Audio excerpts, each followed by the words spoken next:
warahmatullahi wabarakatuh. Halo semuanya, perkenalkan nama saya Widya Sastiaryani, mahasiswa Universitas Pelita Bangsa. Pada kesempatan kali ini saya akan membuat video untuk memenuhi tugas ujian akhir semester mata kuliah Studi Kelayakan Bisnis.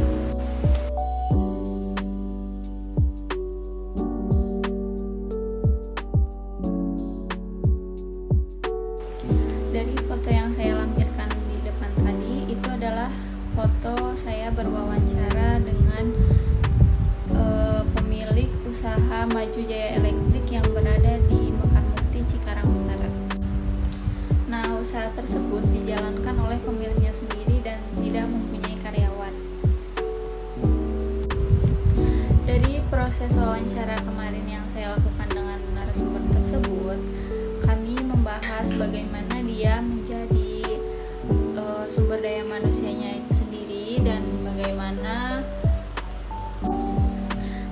dia menjalankan operasionalnya, kemudian mengelola budgetingnya, bagaimana dia beradaptasi dengan perkembangan teknologi saat ini, dan kemudian di bagian akhir nanti saya akan menjelaskan bagaimana aspek manajemen risiko dari usaha Maju Jaya Elektronik tersebut. Untuk pembahasan selanjutnya, di sini saya akan membahas sumber daya manusia. Apa sih sumber daya manusia itu? Sumber daya manusia adalah salah satu aspek penting dalam sebuah bisnis. Di dalam bisnis Maju Jaya Elektronik ini, sumber daya manusia hanya terdiri dari satu orang, yaitu pemilik bisnis itu sendiri. Jadi bisa kita bayangkan pemilik usaha tersebut harus melakukan semua pekerjaannya sendiri, mulai dari membuka toko, melayani pelanggan, mengecek stok barang, hingga turun langsung untuk melakukan pemasangan atau perbaikan peralatan elektronik di rumah pelanggan tersebut. Untuk selanjutnya, saya akan membahas bagaimana tantangan sumber daya manusianya. Tentu saja kondisi ini membawa banyak tantangan. Tantangan yang pertama adalah beban kerja yang sangat tinggi, karena semua tanggung jawab, semua pekerjaan itu dikerjakan sendiri oleh pemilik usaha tersebut. Jadi pemilik seringkali merasa lelah, baik secara fisik maupun mental. Apalagi jika ada lonjakan permintaan seperti saat musim hujan, di mana banyak peralatan elektronik yang rusak. Jadi pemilik harus bekerja lebih keras untuk melayani semua pelanggan. Kemudian tantangan yang kedua adalah kurangnya waktu untuk pengembangan diri bagi pemilik UMKM tersebut. Jadi ketika pemilik itu terlalu fokus pada operasional harian, seringkali ia tidak akan mempunyai banyak waktu untuk belajar hal-hal baru. Padahal pengembangan diri itu sangatlah penting untuk menghadapi perubahan di masa depan, seperti munculnya teknologi baru di bidang elektronik. Dan untuk selanjutnya, saya memiliki solusi sumber daya manusia untuk bisnis mandiri seperti Maju Jaya Elektronik. Meskipun usaha tersebut dijalankan sendiri, ada beberapa cara yang bisa dilakukan untuk mengatasi tantangan yang akan dihadapi. Yang pertama, manajemen waktu yang efisien. Jadi yang pertama ada manajemen waktu yang efisien. Pemilik usaha tersebut harus bisa mengatur waktu kerja dengan lebih baik lagi, misalnya membuat jadwal harian yang lebih jelas, seperti jam berapa dia melayani pelanggan di toko, jadi jam berapa saja dia melakukan pemasangan, dan kapan waktu dia harus beristirahat. Dengan jadwal yang sudah terstruktur, jadi pekerjaan akan menjadi lebih efisien dan beban kerja tidak terasa terlalu berat. Kemudian yang kedua ada delegasi kerja sesekali. Jadi jika ada pekerjaan yang besar, pemilik bisa mempertimbangkan untuk bekerja sama dengan tenaga kerja yang lain atau tenaga lepas atau bisa disebut mitra lokal. Misalnya ketika ada pemasangan alat berat yang membutuhkan lebih dari satu orang, pemilik tersebut bisa menyewa teknisi freelance untuk membantu dalam kerjaan tersebut. Jadi hal ini akan sangat membantu dalam mengurangi tekanan kerjanya. Kemudian yang ketiga, ada fokus pada kesehatan fisik dan mental. Jadi pemilik juga harus menjaga kesehatannya, baik fisik maupun mental. Jangan sampai karena terlalu sibuk bekerja hingga lupa makan atau istirahat. Jadi luangkanlah waktu untuk olahraga, seperti olahraga ringan atau aktivitas yang menyegarkan pikiran seperti berjalan santai di pagi hari. Kemudian yang keempat, ada pendidikan dan pelatihan mandiri. Meskipun pemilik usaha tersebut tidak memiliki waktu khusus untuk mengikuti pelatihan formal, jadi pemilik tersebut bisa belajar secara mandiri, misalnya melalui tutorial di YouTube, di TikTok, di Instagram, atau sosial media lainnya tentang peralatan elektronik yang terbaru. Jadi hal ini akan sangat membantu meningkatkan kemampuan si pemilik usaha tersebut tanpa harus meninggalkan operasional hariannya.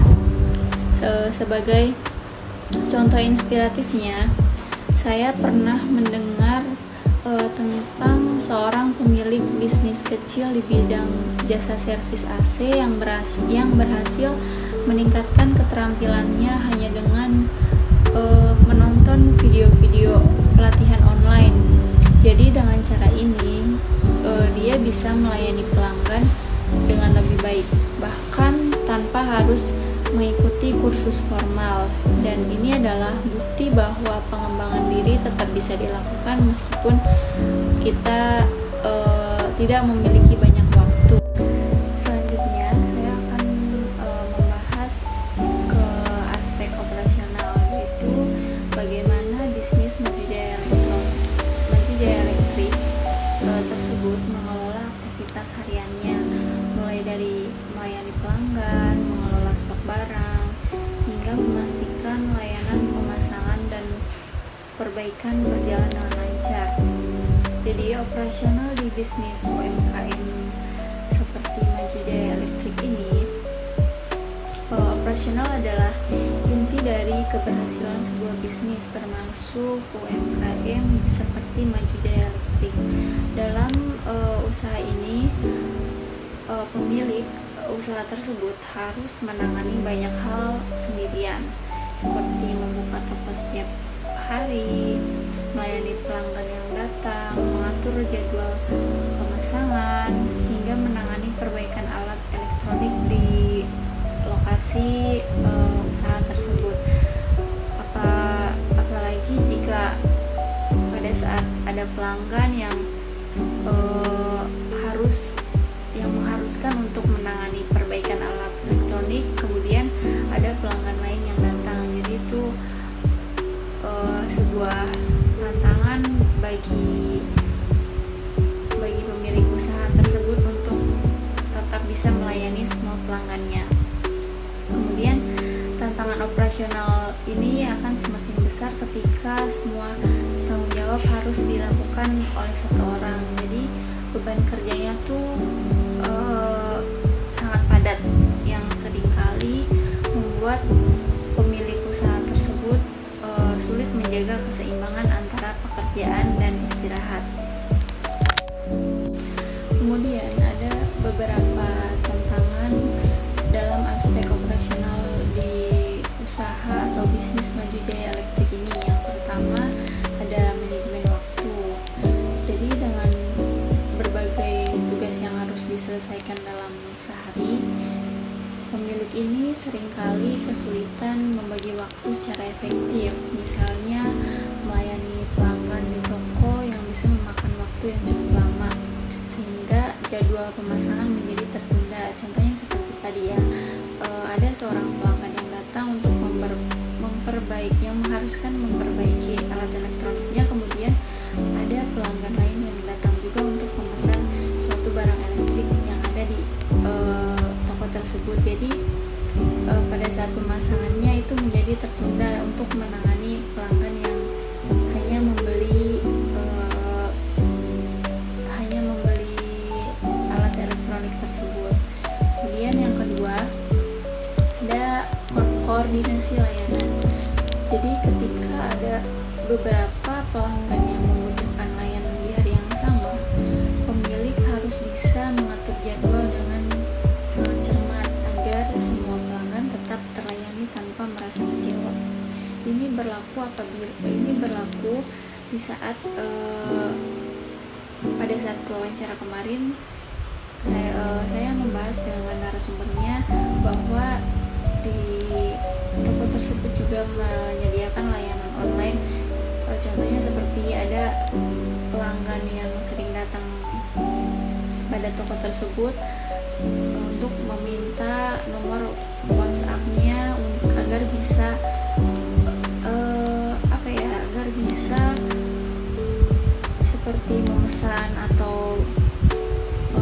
seperti memesan produk yang ada di toko tersebut, atau membuat bookingan lebih awal agar apa yang dia ingin dikerjakan bisa dikerjakan langsung oleh si pemilik tersebut.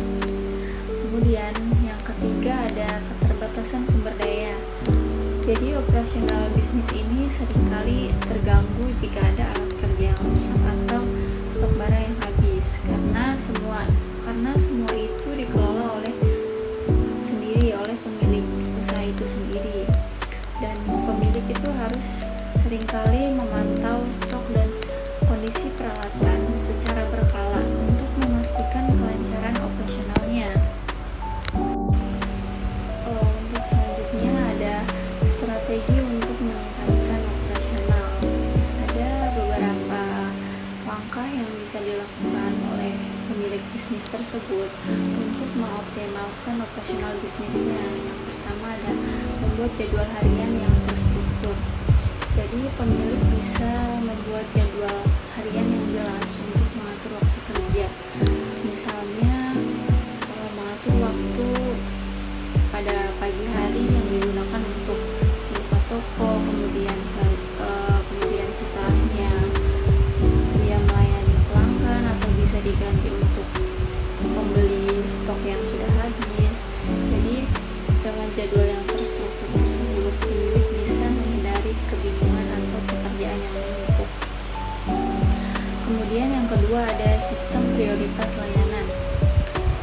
Jika ada beberapa pelanggan yang membutuhkan layanan yang sama, pemilik bisa menerapkan sistem prioritas seperti yang sudah saya katakan sebelumnya. Jika ada pelanggan yang sudah membooking via WhatsApp atau via aplikasi sosial media lainnya, jadi pelanggan yang sudah memesan lebih awal atau yang mungkin lokasinya lebih dekat dari toko tersebut itu bisa didahulukan. Sistem ini juga membantu meningkatkan efisiensi dan menjaga kepuasan pelanggan. Kemudian yang ketiga ada investasi pada alat kerja.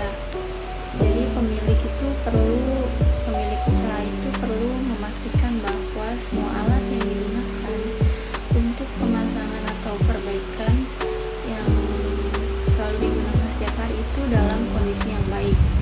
Jadi jika alat rusak, segeralah untuk memperbaikinya atau diganti dengan yang baru. Kemudian yang keempat ada manajemen stok yang efektif. Ini yang sudah disebutkan tadi di awal untuk berbelanja stoknya.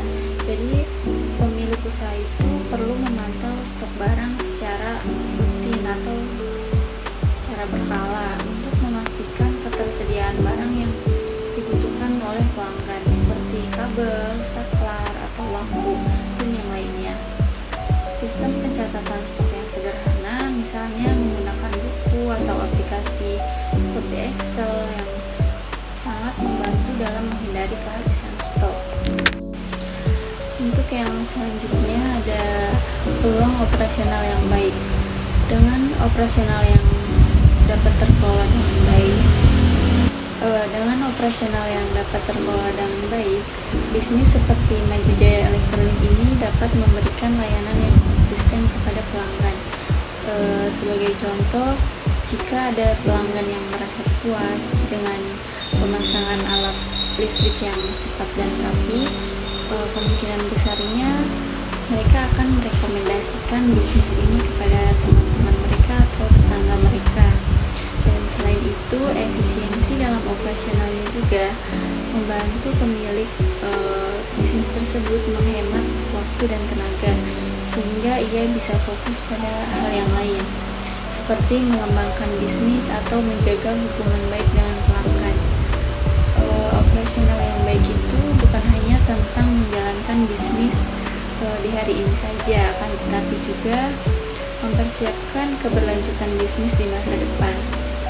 Setelah membahas aspek operasional, kemudian saya akan membahas aspek budgeting atau aspek keuangan.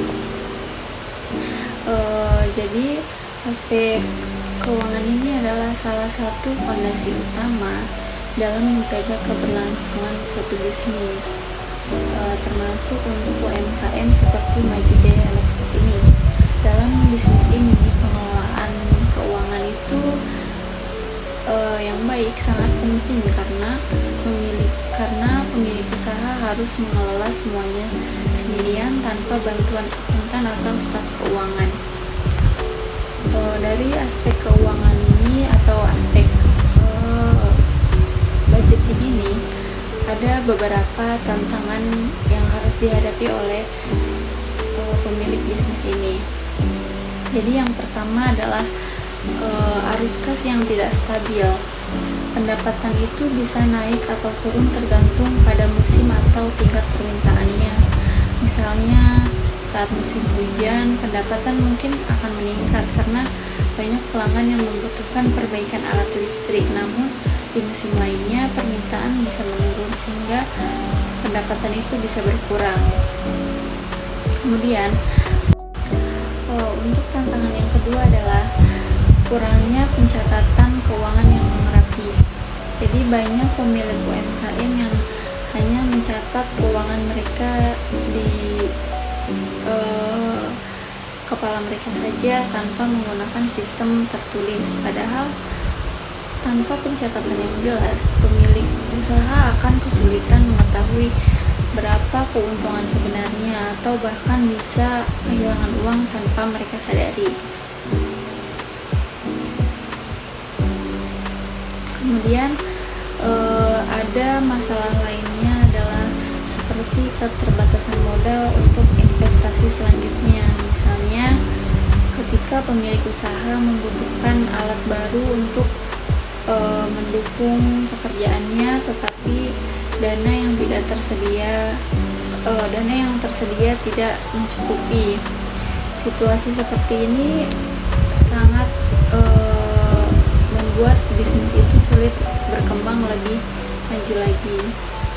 Kemudian ada beberapa solusi pengelolaan budgeting atau pengelolaan keuangan. Jadi untuk mengatasi tantangan yang sudah dijelaskan sebelumnya, ada beberapa langkah-langkah praktis yang bisa dilakukan oleh usaha Maju Jaya Elektronik ini. Jadi yang pertama, pencatatan keuangan yang sederhana. Pemilik usaha harus mencatat keuangan setiap harinya dengan menggunakan metode sederhana seperti mencatat di khusus atau menggunakan aplikasi seperti buku kas, atau bisa menggunakan aplikasi seperti Excel jika bisa menggunakannya. Jadi dengan pencatatan ini pemilik itu bisa melacak arus kas dengan lebih mudah dan mengetahui kapan bisnis ini sedang untung atau sedang rugi. Kemudian yang kedua, ada pemisahan uang pribadi dan bisnis. Ini adalah kesalahan umum yang mungkin sering terjadi pada UMKM atau bisnis lainnya. Jadi di mana keuangan pribadi dan bisnis itu tercampur. Jadi pemilik itu harus memisahkan kedua hal ini agar tidak terjadi kesalahan pada saat perhitungannya. Misalnya dengan membuka rekening bank khusus untuk bisnis dan membuka rekening bank khusus untuk diri sendiri agar lebih mudah memantau keuangan usaha bisnisnya. Yang selanjutnya, menyisihkan dana darurat. Jadi ini tuh sangat penting bagi pemilik usaha untuk menyisihkan sebagian keuntungan sebagai dana darurat.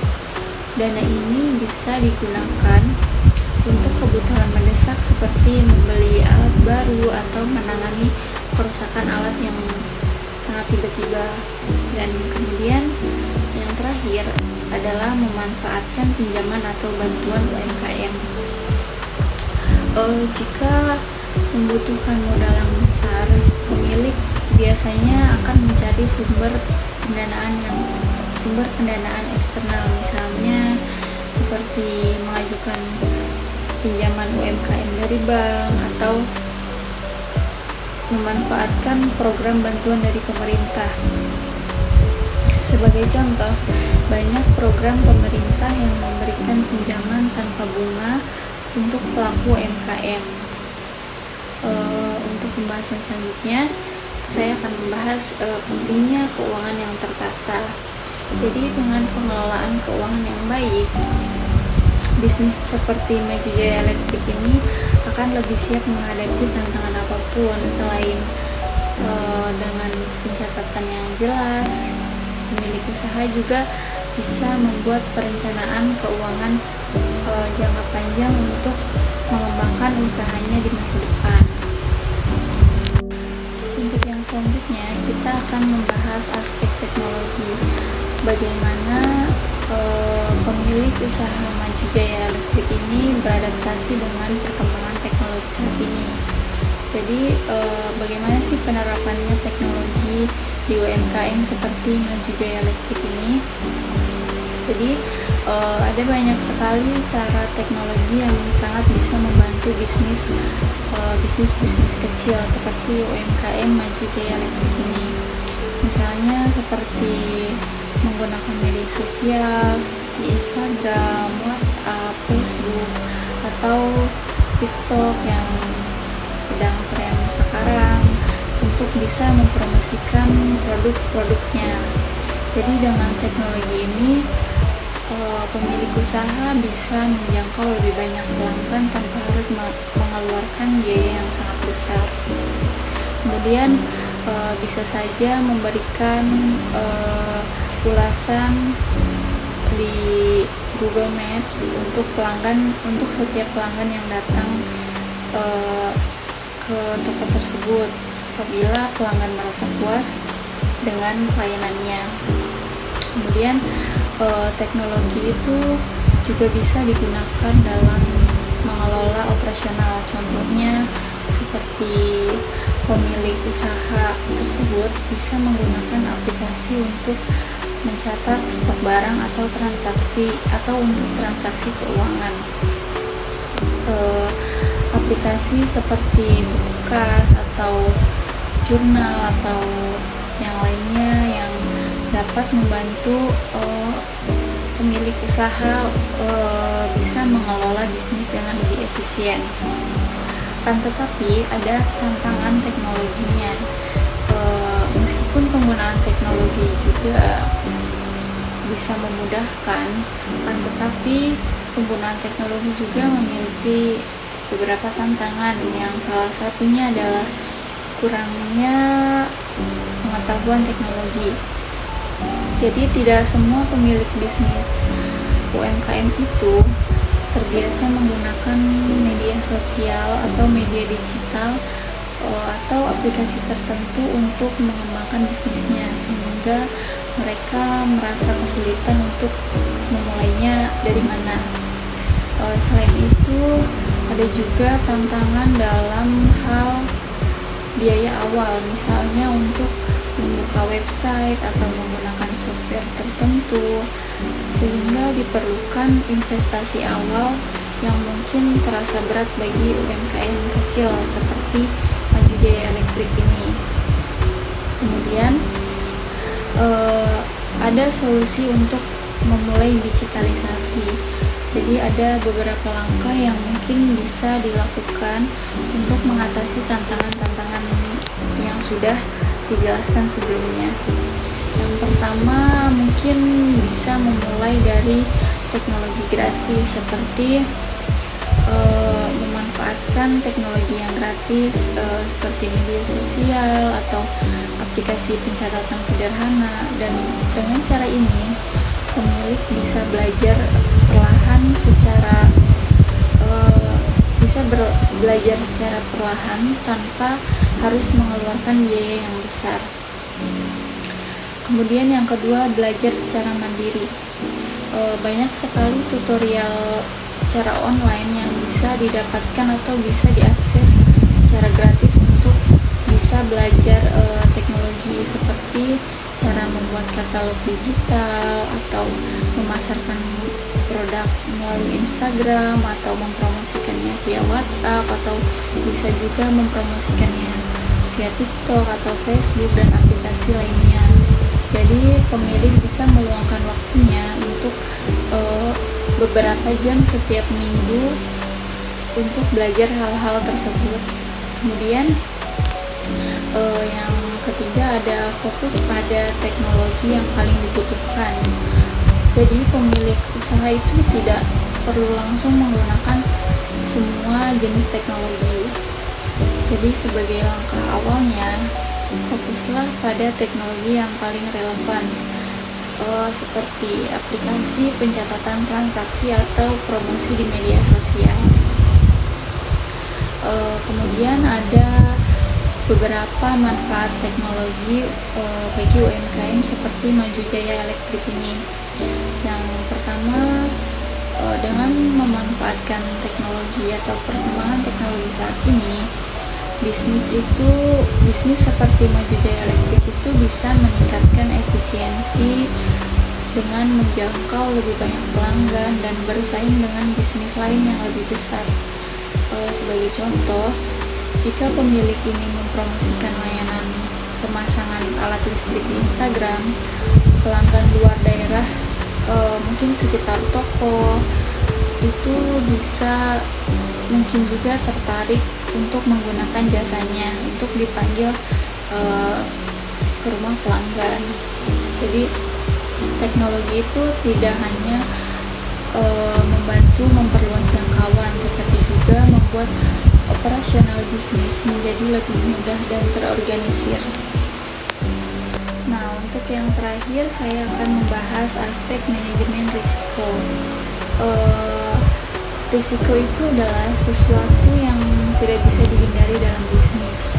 Setiap bisnis, mau baik itu bisnis kecil atau bisnis besar, pasti akan menghadapi risiko. Dalam bisnis Maju Jaya Elektrik ini ada beberapa risiko utama yang harus dikelola. Yang pertama, ada risiko keuangan yang menjadi salah satu risiko terbesar ketika mungkin pelanggan telat membayar, atau sementara pemilik itu harus tetap membayar pemasok atau membeli alat barunya. Yang kedua ada risiko operasional. Risiko operasional ini mencakup seperti kerusakan alat yang digunakan untuk pemasangan atau gangguan dalam rantai pasok barangnya. Dan yang terakhir ada risiko reputasi. Jadi jika layanan kepada pelanggan ini tidak sesuai harapan pelanggan, jadi ada kemungkinan besar pelanggan akan memberikan ulasan buruk atau tidak akan merekomendasikan bisnis tersebut kepada orang lain atau kepada tetangga-tetangga sekitarnya. Untuk selanjutnya, Ada strategi manajemen risiko. Yang pertama ada risiko. Yang pertama ada rencana darurat. Jadi pemilik itu harus memiliki rencana darurat untuk menghadapi situasi yang tidak terduga, seperti harus menyimpan stok tambahan atau memiliki alat cadangan untuk pemasangan. Kemudian yang kedua ada asuransi bisnis. Jika memungkinkan, pemilik usaha bisa mempertimbangkan untuk menggunakan asuransi bisnis, misalnya asuransi untuk melindungi alat kerja dari kerusakan atau kehilangan. Kemudian yang ketiga ada menjaga kualitas layanan, seperti memberikan layanan yang terbaik kepada pelanggan agar bisa menghindari risiko reputasi. Jika pelanggan puas, mereka pasti akan kembali lagi ke tempat bisnis tersebut dan pastinya akan merekomendasikan kepada orang lain atau kepada tetangga-tetangga mereka. Yang terakhir, evaluasi rutin atau evaluasi secara berkala. Jadi pemilik usaha itu harus melakukan evaluasi pada bisnisnya, seperti mengecek alat kerja, mengecek stok barang, dan umpan balik dari pelanggan itu sangat penting. Jadi dengan mengevaluasi secara rutin bisnisnya, risiko itu dapat diantisipasi sebelum menjadi masalah yang sangat besar. Untuk selanjutnya, mungkin sebagai kesimpulan, UMKM seperti Maju Jaya Elektrik ini adalah contoh bagaimana bisnis kecil bisa berjalan dengan dedikasi dan pengelolaan yang tepat. Jadi meskipun dikelola oleh satu orang sebagai pemilik usaha itu, bisnis ini tetap bisa berkembang jika aspek sumber daya manusianya, aspek operasionalnya, aspek budgeting atau keuangannya, kemudian aspek teknologi dan aspek manajemen risikonya itu dapat dikelola dengan baik. Mungkin itu saja yang dapat saya jelaskan pada video ini. Mohon maaf apabila pada penjelasan sebelumnya terdapat banyak kekurangan. Terima kasih banyak atas perhatiannya. Wassalamualaikum warahmatullahi wabarakatuh.